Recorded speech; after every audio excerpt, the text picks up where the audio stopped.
Dzień dobry, drodzy Państwo, ponieważ jest w moich rękach Nikon D5200, to nie sposób nie zrobić takiego małego porównania lustrzanka czy bezlusterkowiec. I ja nie będę porównywać tutaj w żaden sposób specyfikacji tych dwóch aparatów, które tutaj stoją, bo byłoby to bardzo nie fair w stosunku do Nikona, bo EM5, która tutaj stoi, jest zdecydowanie młodszym aparatem i zdecydowanie bardziej zaawansowanym technologicznie niż Nikon, więc nie byłoby to po prostu fair. Natomiast skupię się na takich różnicach, które dla mnie, dla kogoś, kto się sam uczył fotografii, byłyby znaczące i istotne, żeby je wiedzieć. Więc różnica numer 1, myślę największa różnica jaka jest w wizjerze. Tutaj w lustrzance mamy tak zwany wizjer optyczny, czyli ten wizjer optyczny po prostu nam wpuszcza światło przez obiektyw i my dzięki temu przez obiektyw jesteśmy w stanie widzieć obraz, nawet jak aparat jest wyłączony. Nie potrzebuje być aparat włączony, żebyśmy widzieli obraz. Natomiast w bezlusterkowcu, czyli tak jak tutaj w Olympusie, to jest mini ekranik.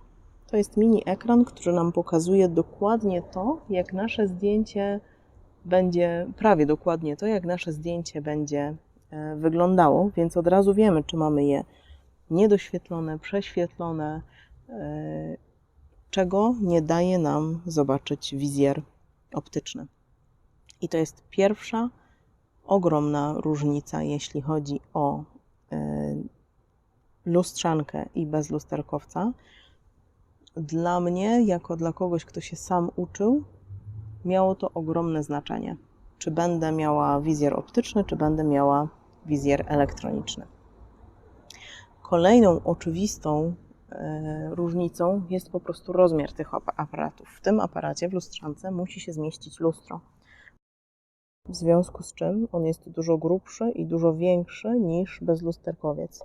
Tutaj te paski nam tu teraz trochę robią taki bałagan.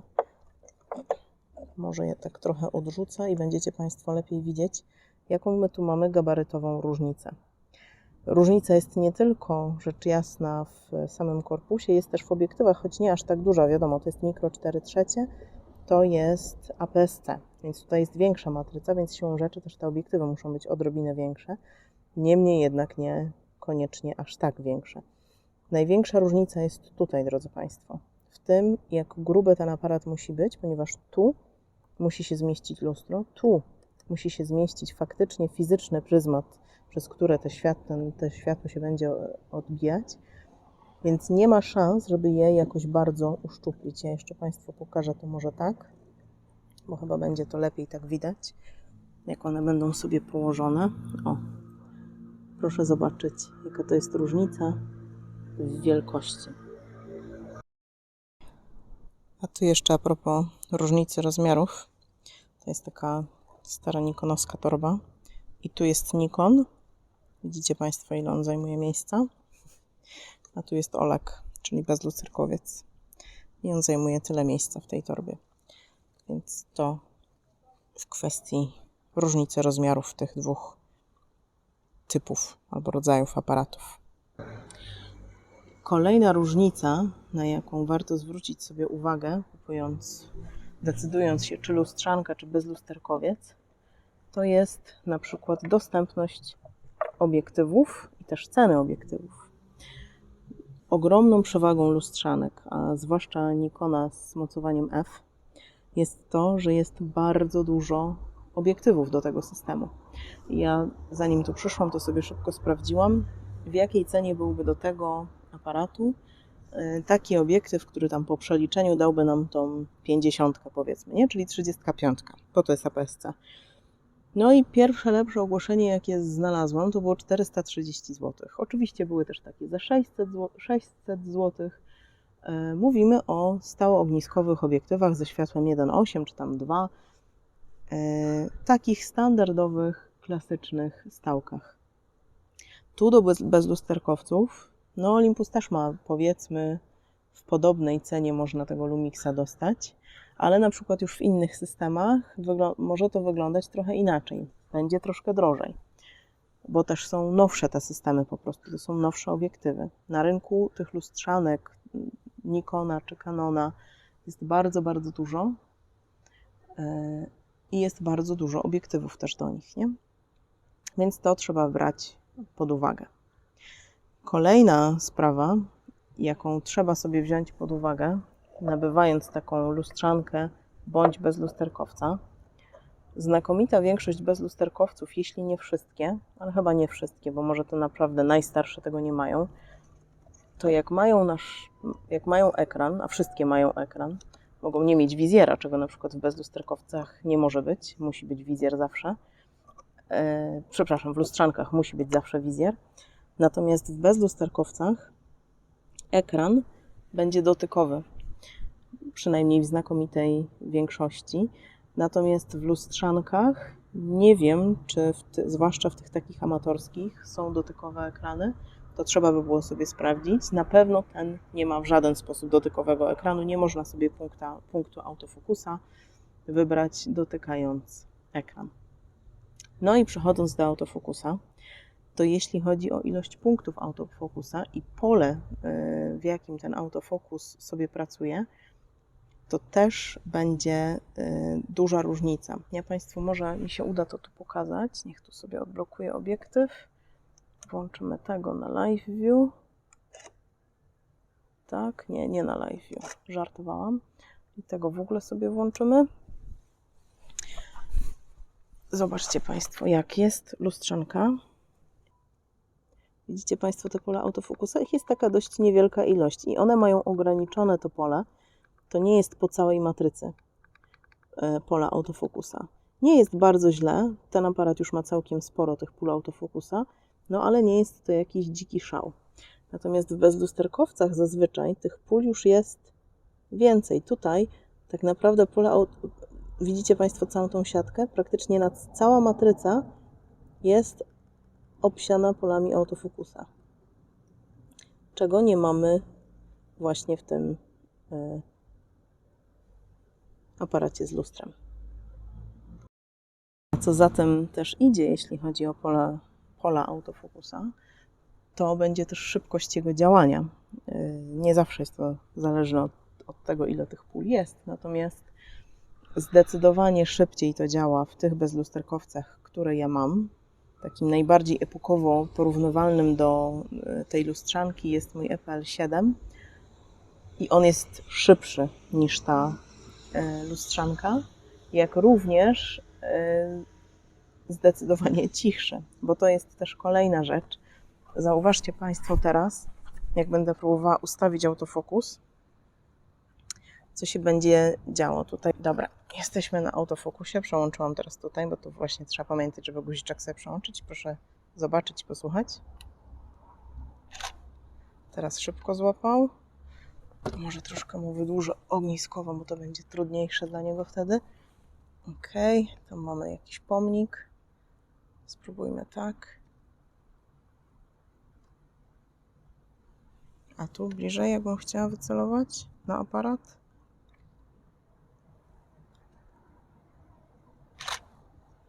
I co, za każdym razem jest super i za każdym razem strzelamy? No właśnie chyba obaliłam swoją teorię. Nie jest najgorszy ten autofokus, ale generalnie jak on się męczy i próbuje szukać autofokusa, to jest takie jeździ sobie obiektyw. Natomiast tutaj się dzieje od razu. Drodzy Państwo, żeby dopowiedzieć tą kwestię tego autofokusa, jak to działa w tych aparatach, to mam tutaj dwa aparaty mniej więcej z tej samej epoki, czyli tego Nikona D5200 i mam EPL7. One, między nimi jest może rok różnicy, jeśli chodzi o ich wydanie. Wiadomo, tutaj mamy 16 megapikseli, tutaj mamy 24, natomiast jeśli chodzi o kwestię autofokusa, nie ma to znaczenia. Więc mamy ustawioną taką bardzo prostą scenę, tam jest ten aparacik z Lego sobie stoi. I zobaczymy, jak szybko one sobie poradzą ze złapaniem autofokusa. I chcę Państwu też pokazać różnicę między łapaniem tego autofokusa w momencie, kiedy aparat, lustrzanka jest ustawiony na wizjer optyczny, a w momencie, kiedy działa on z tym Live View. Więc zacznijmy sobie właśnie od Nikona. Przełączmy go sobie na Live View. No i załóżmy, że chcę sobie tutaj wyostrzyć na ten aparacik, a nie na tą rolkę tam. No to tutaj wyostrzam, albo nawet tak, wyostrzam na aparacik, powiedzmy, że tu. I teraz proszę posłuchać i zobaczyć, co się będzie działo.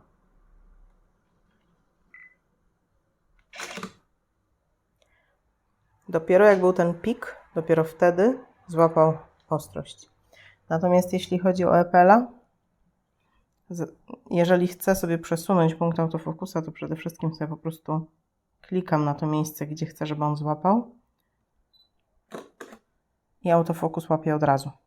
Nie ma w ogóle takiego spowolnienia, takiego jakie tutaj było. To jeszcze, żeby Państwu pokazać, że to nie był przypadek, że to tylko raz się tak wydarzyło. Spróbujmy wyostrzyć po prostu na lampkę, która jest z tyłu. Tu pięknie nam się ekspozycja zmieniła. Proszę posłuchać i zobaczyć, co się będzie działo.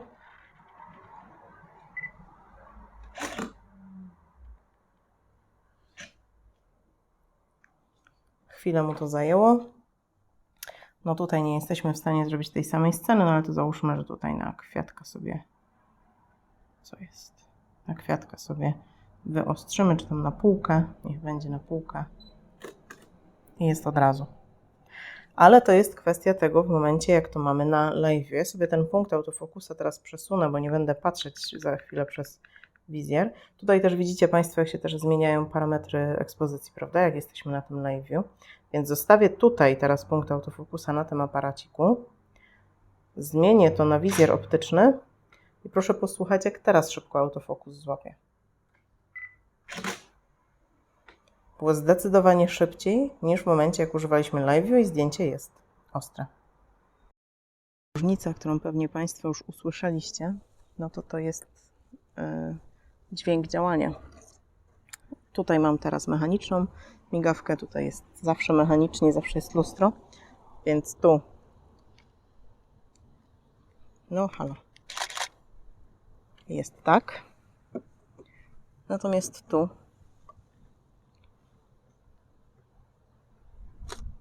jest tak. Dodatkowo tutaj w bezlusterkowcu możemy sobie zupełnie wyłączyć mechaniczną migawkę i robić zdjęcia kompletnie bez dźwięku na cichej migawce, co jest bardzo przydatne, jak robimy na przykład jakieś eventy. No więc teraz pytanie powstaje, czy do nauki dziś jeszcze warto kupić sobie lustrzankę? I ja powiem tak, ja jestem samoukiem 100%. Mnie próbowała moja koleżanka, która miała poprzednika tego, wytłumaczyć, jak to się je i na czym to polega, ale ja chyba nie byłam zbyt sprytna i ja tego nie umiałam chyba pojąć.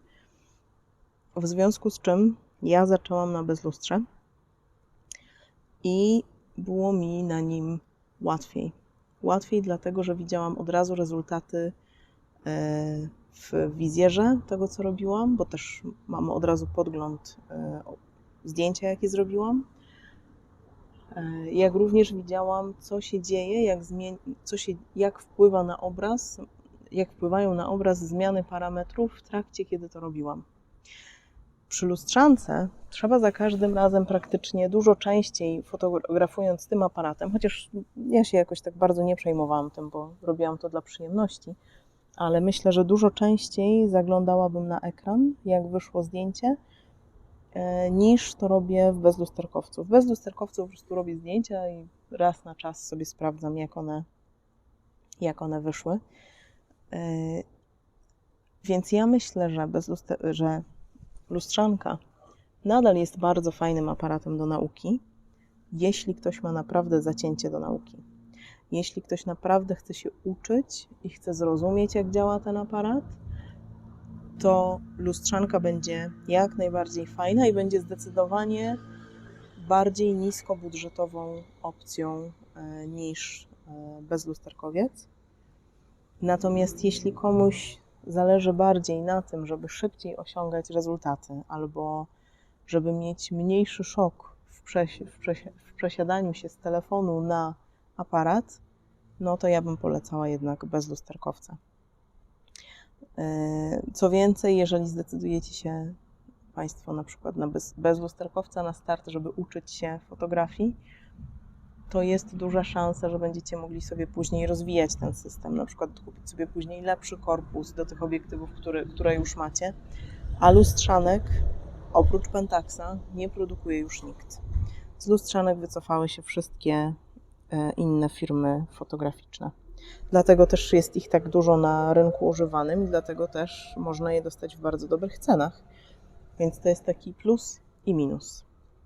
Ja również bym serdecznie polecała kupić, bez względu na to, czy to jest lustrzanka, czy bezlusterkowiec, używanego, bo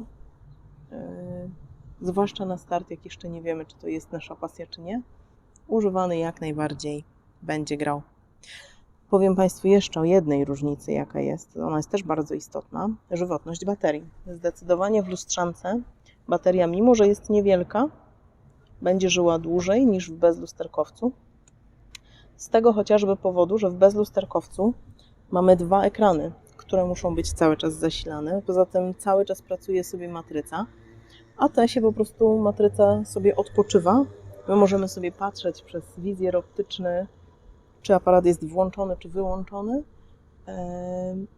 i ta elektronika nie pobiera nam wtedy mocy. Natomiast w bezlusterkowcu moc jest pobierana cały czas, więc trzeba to też wziąć pod uwagę, że przy bezlusterkowcu trzeba dokupić sobie baterię, czego w lustrzankach niekoniecznie trzeba robić, jeżeli jesteśmy takimi fotografami. Jakże trudne słowo, którzy fotografują sobie tylko dla przyjemności raz na czas. I stąd też jedna pani się dziwiła pod filmem 10 nieoczywistych kosztów fotografii. Stąd też moje zaskoczenie, że muszę sobie dokupić baterię, ponieważ moja koleżanka korzystała z Nikona D5100. Miała do niego jedną baterię i była w stanie robić zdjęcia na ślubie z tą jedną baterią. Także tak. Więc, drodzy Państwo, co jeszcze powiem na sam koniec? Proszę brać, na co Państwa stać, tak bym powiedziała. I cieszyć się po prostu fotografią. Obydwa te aparaty, bez względu na to, czy to będzie lustrzanka, czy to będzie bezlusterkowiec, będą dawać fajne rezultaty. Wiadomo, należy sobie zrobić jakiś tam research, sprawdzić sobie informacje o aparacie, który nas interesuje, żeby też nie kupić jakiegoś paździerza. Natomiast myślę, że z żadną opcją, czy to będzie bezlusterkowiec, czy to będzie lustrzanka, nie będzie źle. Wszystko zależy od tego, ile Państwo jesteście w stanie poświęcić czasu na naukę. Dla mnie było zdecydowanie prościej uczyć się na bezlusterkowcu, dlatego że ja wszystko robiłam sama i nie miałam żadnego zaplecza, ani żadnej wiedzy wcześniejszej na temat fotografii, bo ciężko nazwać robienia zdjęć małpką jakąkolwiek wiedzą fotograficzną. W związku z czym ja i polecam tego Nikona, i oczywiście polecam Olympuski, i polecam wszystko inne. Może nie wszystko inne. Ostatnio się natknęłam na taki paździerz. Ludzie, jaki straszny aparat. Nigdy nie sądziłam, że to powiem, ale inni znajomi pożyczyli mi swój aparat, bo ja tam lubię się pobawić różnymi. Ludzie, jaki koszmarny aparat. Być może kiedyś zrobię o nim film, bo to było naprawdę coś wyjątkowego.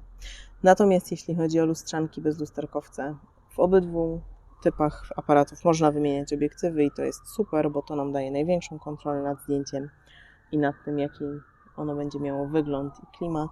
Oczywiście lustrzanka jeszcze da nam ten taki trochę klimat retro robienia zdjęć, bo to kłapanie lustra, to właśnie ten wizjer optyczny, myślę, że to jest to coś, co daje dużą przyjemność, jak się robi nimi zdjęcia.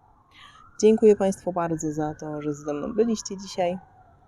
Zapraszam oczywiście dobrowolnie do subskrypcji, do polajkowania tego filmiku i do zobaczenia w następnym filmie.